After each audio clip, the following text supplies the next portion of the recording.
Baik. Assalamualaikum warahmatullahi wabarakatuh. Selamat siang. Iya. Alhamdulillahirabbil alamin.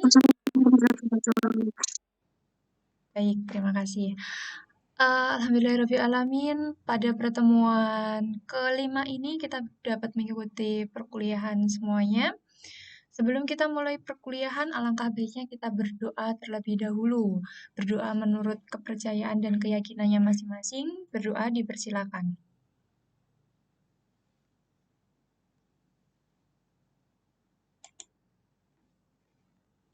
Berdoa selesai. Pada pertemuan kelima ini kita membahas tentang komunikasi tertulis. Apa sih yang kalian ketahui tentang komunikasi tertulis? Nah, beberapa kali untuk pertemuan sebelumnya telah kita singgung bahwa kita sudah menyinggung nih tentang komunikasi tertulis itu. Contohnya seperti apa? Contohnya kalau dalam perusahaan berarti dalam wujud dia peraturan-peraturan yang dimana ditujukan untuk pimpinan ataupun ditujukan untuk anggotanya atau karyawannya. Itulah yang dinamakan komunikasi tertulis. Nah, kalau secara definisi, komunikasi tertulis itu suatu proses menyampaikan pesan komunikasi dengan menggunakan kata-kata dalam bentuk tulisan yang memiliki makna tertentu. Jadi, komunikasi tertulis memang wujudnya otomatis dia pesan-pesan dalam wujud tulisan, kata-kata dalam bentuk tulisan yang memiliki makna tertentu untuk mencapai tujuan. Misalnya dalam organisasi atau perusahaan, berarti bentuk tulisan tersebut mempunyai tujuan untuk pencapaian dari perusahaan itu. Nah, kalau dalam berbisnis, kita boleh nih komunikasi tertulis. Apa sih komunikasi tertulis kita dalam berbisnis? Contohnya, adanya iklan yang kalian paparkan di sosial media. Bisa kita katakan dalam Instagram. Kalian nih punya pamflet terkait penjualan kalian. Nah, pamflet itu yang berupa tulisan-tulisan, itulah dinamakan kita berkomunikasi tertulis kepada konsumen atau pelanggan kita, atau enggak kepada publik yang nantinya menjadi pelanggan kita.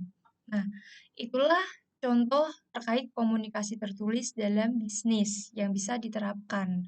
Contoh lain, komunikasi tertulis ini seperti surat, memo, email, proposal, majalah organisasional, laporan, dan sebagainya. Jadi, komunikasi tertulis itu kalau ini kan sifatnya berarti verbal ya. Kalau verbal artinya ini lebih ke dia lebih baku sifatnya. Kalau tadi yang Bu Aftuka sampaikan kayak ibaratnya pamflet dan lain sebagainya, karena itu menarik konsumen, maka sifatnya nggak perlu baku-baku. Justru mungkin yang dibutuhkan kalau semacam itu apa namanya, lebih bahasa yang lebih sering dipakai oleh sehari-hari atau bahasa yang mampu menarik konsumen kita, kayak gitu. Sedangkan kalau dalam organisasi atau perusahaan itu kita sering nih nemuin adanya surat. Surat yang ditujukan kepada karyawan, surat yang ditujukan karyawan ke leadernya, atau ada memo yang nantinya disampaikanlah kepada stakeholder-nya juga, pemangku kepentingan lainnya di perusahaan gitu. Terus ada nih email. Nah, kalau kalian biasanya nih open recruitment, sekarang kan via email nih. Nah, ini email ini ibaratnya komunikasi awal kalian dengan pimpinan atau menawarkan diri kalian ke perusahaan. Biasanya kita nggak bisa nih komunikasi secara langsung. Biasanya kalau secara langsung itu step terakhir, ya apa namanya, waktu tes wawancara. Nah, sedangkan untuk penawaran diri kita waktu pertama kali, itu biasanya memakai email. Nah, ini yang dinamakanlah komunikasi tertulis. Bu, lagi ngajar ya? Hmm. Nah, Terus, kelebihan dalam bentuk komunikasi tertulis.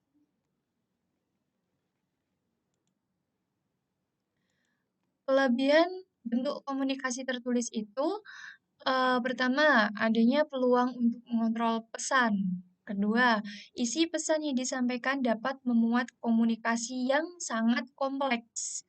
Ketiga, pesan yang disampaikan dapat didokumentasikan. Terus, pesan yang disampaikan secara luas. Kita tadi contohnya, kalau kita jadi mau rekrutmen dalam suatu perusahaan, pastinya kan kita memiliki peluang nih karena adanya informasi dari luar berupa news atau berita atau pengumuman di sosial media untuk adanya pembukaan lowongan pekerjaan. Nah, di sini makanya kelebihan dalam bentuk komunikasi tertulis ini kita dapat nih adanya peluang untuk mengontrol pesan. Kenapa peluang itu pertama, karena kita mendapatkan nih komunikasi di awal berupa berita-berita itu. Kita dapat peluang, kita mampu nih mengontrol pesan kita dalam itu, dalam memberikan CV kita melalui apa? Melalui email. Nah, dalam melalui email inilah kalian mampu apa namanya? Mengekspresikan diri kalian yang mana tulisan kalianlah yang menjadi faktor untuk tertariknya seorang leader kayak gitu. Jadi kelebihan dalam bentuk komunikasi tertulis ini kalian harus mampu memperoleh peluang untuk mengontrol pesan. Terus kedua, isi pesan yang disampaikan dapat memuat komunikasi yang sangat kompleks. Nah, dalam isi yang isinya nanti ini makanya perlu nih komunikasi, ibaratnya kita menulis biodata kita apa di CV itu, terus kita harus menyampaikan informasi tentang kelebihan, bahkan kita juga menyampaikan terkait kekurangan kita. Nah, dari situlah kita harus mampu mengelola kalimat-kalimatnya dengan baik. Agar apa? Agar komunikasi kita yang terjalin itu mampu diterima dengan baik, mampu menunjukkan bahwa ini loh, saya memiliki value tinggi untuk perusahaan ini. Kayak gitu. Terus yang ketiga, komunikasi yang disampaikan dapat didokumentasikan. Nah, adanya seperti surat, memo, itu kan bentuknya otomatis dia punya soft file atau hard file-nya. Nah, disitulah namanya didokumentasikan.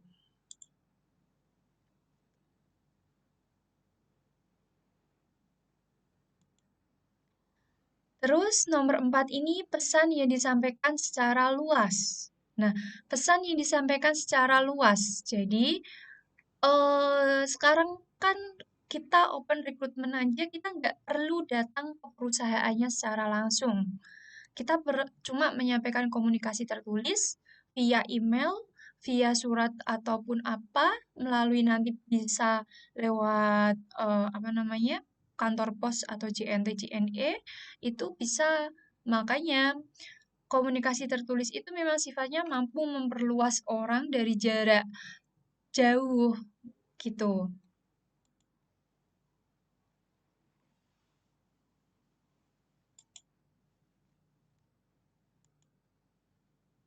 Terus ada nih prinsip dasar dalam menulis pesan bisnis.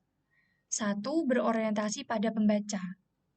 Jadi prinsip dasar dalam menulis pesan bisnis itu kita harus berorientasi pada eh, pesan pembaca.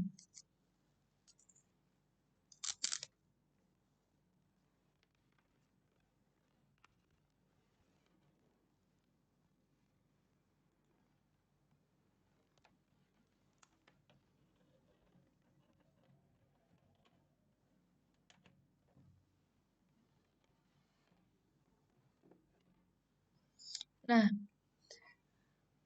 yang pertama berorientasi pada pesan pembaca.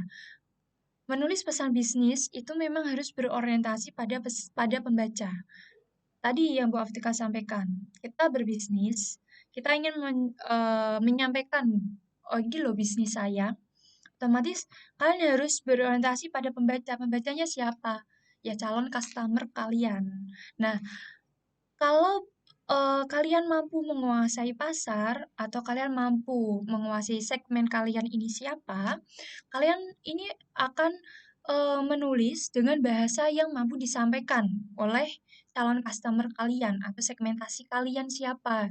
Nah, terus dalam prinsip menulis juga ada tujuannya. Tujuannya kalian kalau dalam bisnis berarti apa?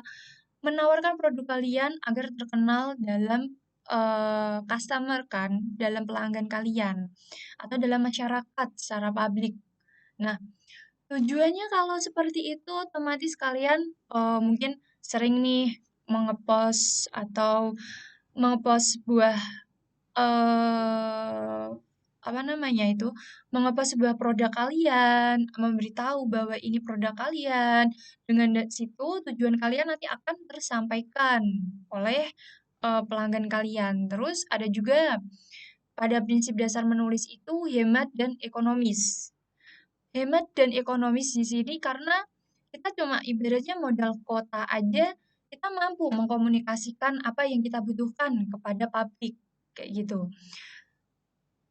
Kalau misalnya kita face to face ke pelanggan, itu sifatnya otomatis memakan banyak waktu.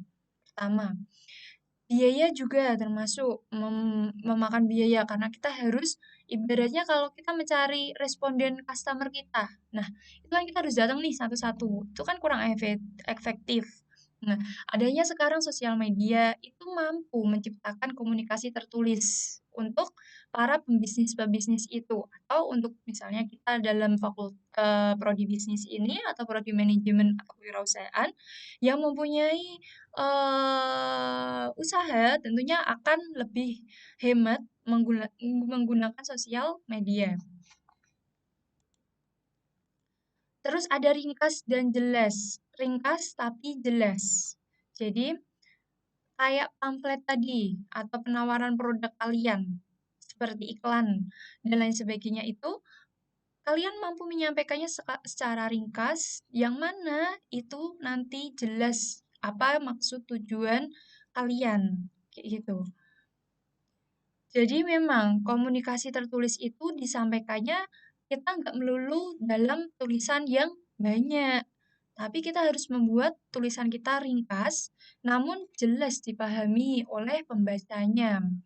Kalau misalnya tadi seorang pebisnis dalam usaha, kalau misalnya dalam kita karyawan dalam perusahaan, kita juga dalam menulis kayak surat dan lain sebagainya, kita harus otomatis harus tujuan kita jelas untuk siapa, hemat dan ekonomis dengan melalui email atau aplikasi dalam perusahaan itu ringkas. Jadi apa maksud kalian mengirim itu, apa yang ingin kalian komunikasikan itu harus ringkas dan jelas.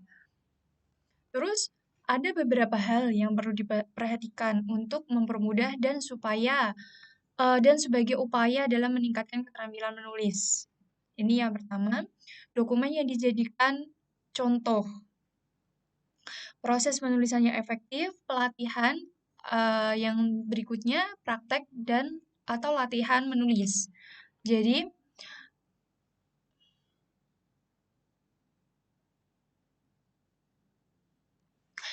memang kalau kita menulis itu tuh harus kita memiliki keterampilan menulis. Nah, di sini yang dimaksud dokumentasi dijadikan contoh. Nah, kalau misalnya kalian punya beberapa rekapan menulis kalian otomatis akan membacanya kembali sehingga kalian bisa remember untuk diri kalian, bagaimana ini tulisan saya. Oh, ternyata ada yang kurang pas nih. Makanya dokumen yang kurang pas ini selain dijadikan sebagai contoh, tapi juga sebagai bahan evaluasi. Terus proses penulisan yang efektif. Bagaimana proses penulisan efektif? Itu perlu kalian pelajari bagaimana penulisan yang efektif untuk meningkatkan keterampilan menulis. Terus ada juga proses pelatihan. Jadi dalam menulis itu cuma asal-asal kita menulis. Kita perlu proses, step by step-nya kita harus paham. Ternyata kalau membuat kalimat yang baku itu, misal ada dan, itu nggak boleh ditaruh di awal kalimat. Terus kayak seperti, sehingga maksud dan tujuan saya seperti ini. Nah, sehingga di sini di awal kalimat itu juga nggak boleh untuk disampaikan. Karena itu sifatnya bukan eh itu itu merupakan kata penghubung. Jadi tidak boleh ditaruh di awal kalimat. Itulah namanya kita perlu nih keterampilan menulis. Bagaimana gaya menulis itu yang baku dan bagaimana gaya penulisan yang ibaratnya kita seperti nulis kayak cerita. Jadi kalau kalian ketahui dalam bentuk artikel, terus dalam bentuk karya tulis ilmiah, dalam bentuk esai, dalam bentuk bahkan iklan ataupun apa namanya itu berita itu penulisannya itu memiliki makna beda-beda. Maksudnya dalam menulisnya itu menggunakan bahasa yang berbeda-beda. Tentunya kalau kita ketahui kalau kalian baca artikel nih nantinya, otomatis kalian bakalan baca nih karena kan kedepannya ada tugas akhir ataupun skripsi kalau nantinya kalian mengambil skripsi. Itu kalian kalau membaca artikel, bahasa yang digunakan dalam artikel itu harus menggunakan bahasa yang baku. Terus kalau karya tulis ilmiah, nah biasanya karya tulis ilmiah ini digunakan untuk bisa untuk perlombaan, lomba KTI, LKTI, lomba karya tulis ilmiah itu. Terus bisa digunakan dalam kalau kebanyakan D3. Kalau S1 kan ada skripsi, kalau D3 itu karya tulis ilmiah. Nah, itu juga dalam bahasanya baku. Beda lagi kalau kalian menemuin kayak berita. Nah, itu bahasanya itu lebih ke fleksibel. Walaupun ada unsur bakunya, tapi lebih ke fleksibel agar mudah diterima oleh masyarakat. Kayak gitu. Terus dalam menulis atau meningkatkan keterampilan menulis, kalian memang perlu latihan menulis. Jadi yang Ibu Aftuka tadi sampaikan, kalau menulis itu kita perlu praktek agar tulisan kita lebih bagus dan indah untuk dibaca. Nah, itulah latihan-latihan itulah yang meningkatkan keterampilan kita menulis, kayak gitu.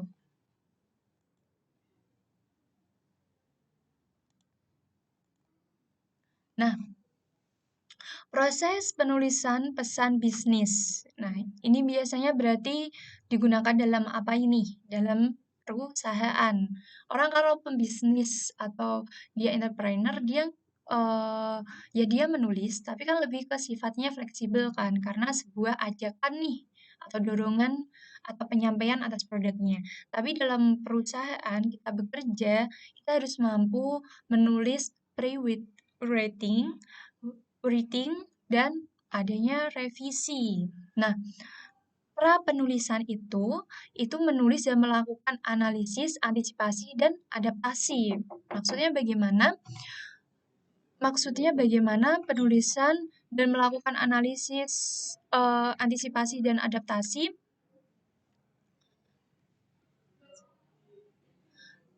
Maksudnya menulis dan melakukan analisis antisipasi dan adaptasi itu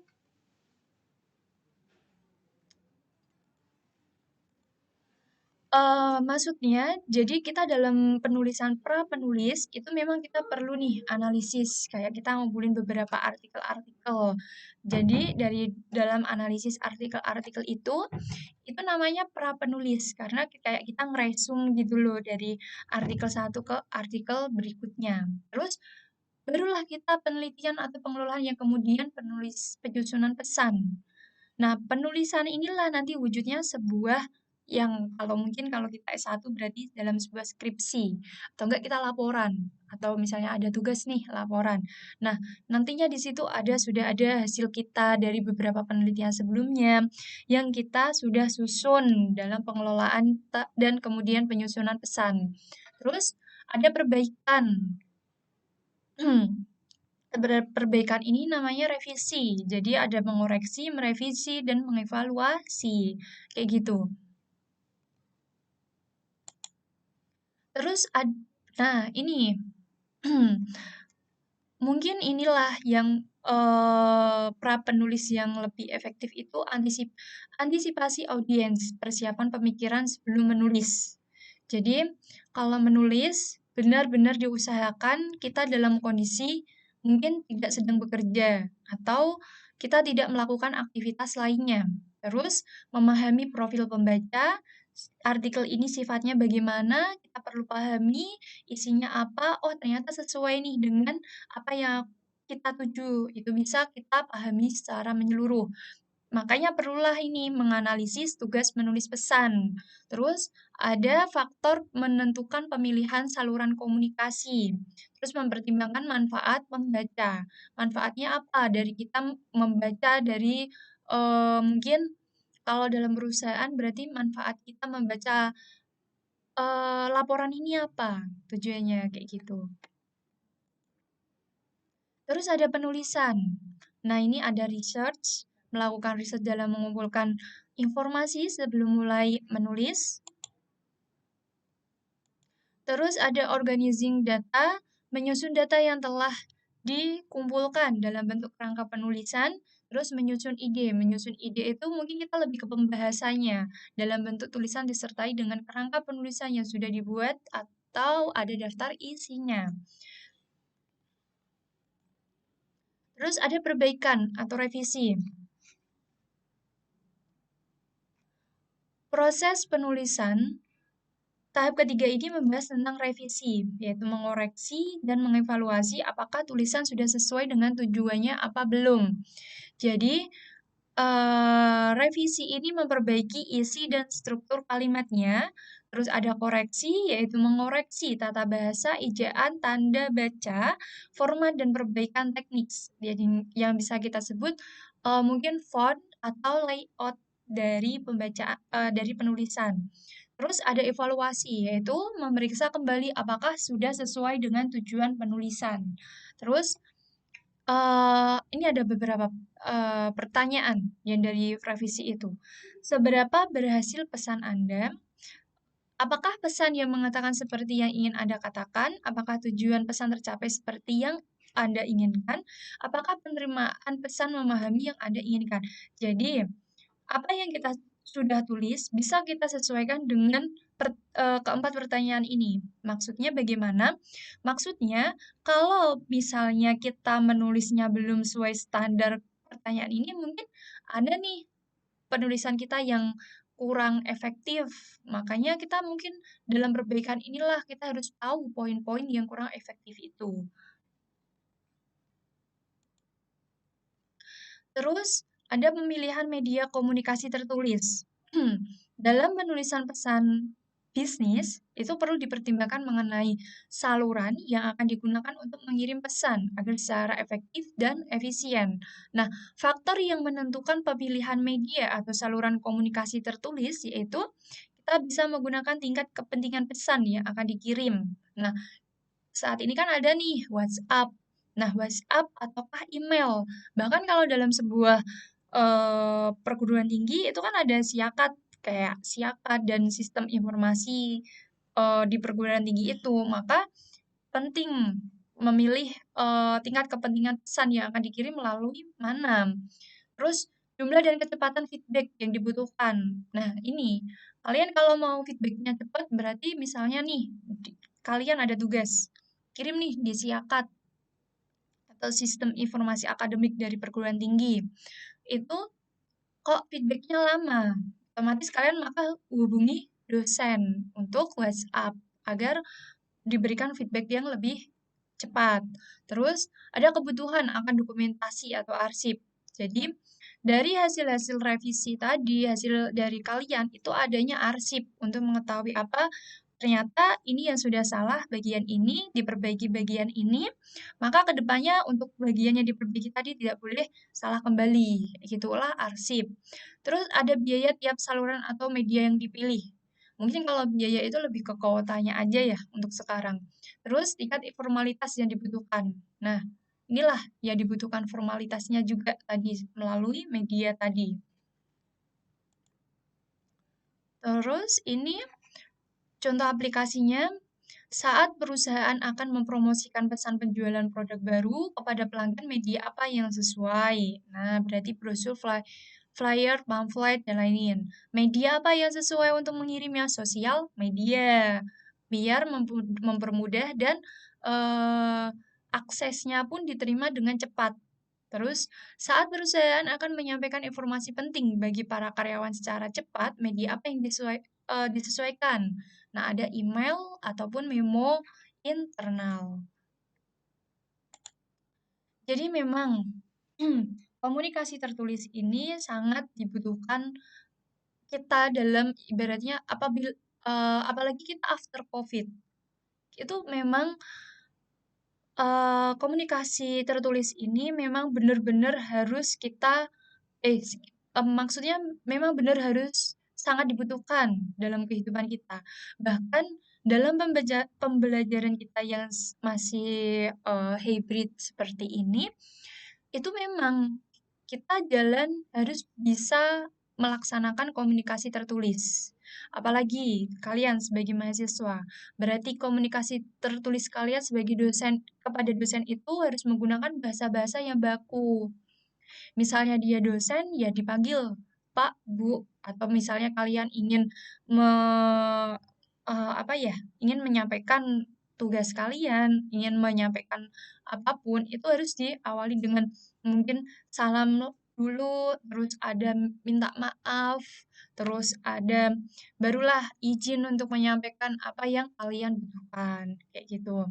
Atau enggak sebelum pernah ngechat, berarti kalian harus menyampaikan identitas kalian siapa, barulah izin tujuan kalian itu apa, diakhiri dengan terima kasih, kayak gitu. Begitu juga kalau apa namanya, remember untuk skripsi atau tugas akhir. Nah, itu juga tadi udah disampaikan bahwa eh apa namanya? Bahwa di sini dalam menulis, pra penulisan itu harus menganalisis apa yang akan kita tulis. Nah, begitu juga kalian kalau ada tugas-tugas, itulah perlunya menganalisis terlebih dahulu.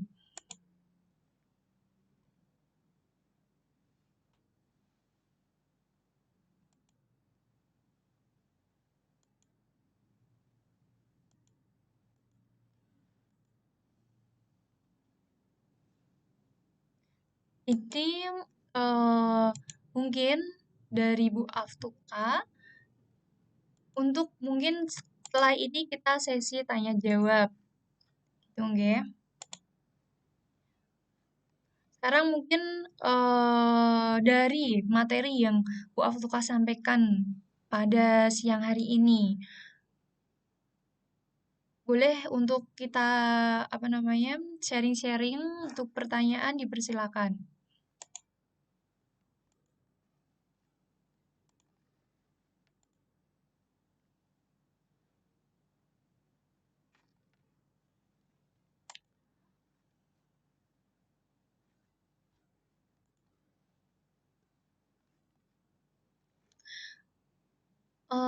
Balukia, Febe, Isa, Ian, Triani, Widya bisa untuk menyampaikan pertanyaan atau mungkin kita harus discuss terkait, Bu, saya itu dalam menulis belum nih terlalu paham antara bahasa baku dengan bahasa yang mungkin non baku atau non.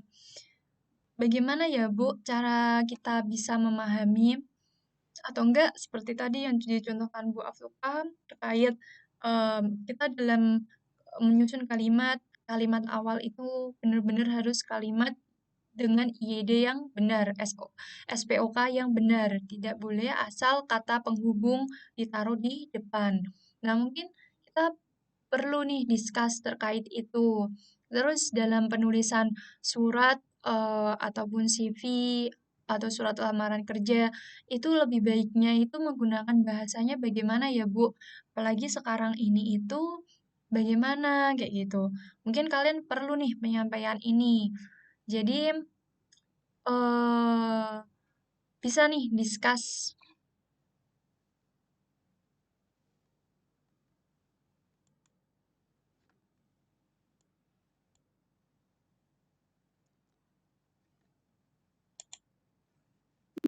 Izin bertanya, Kak.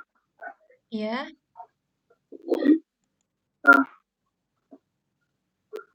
Untuk ini Kak, untuk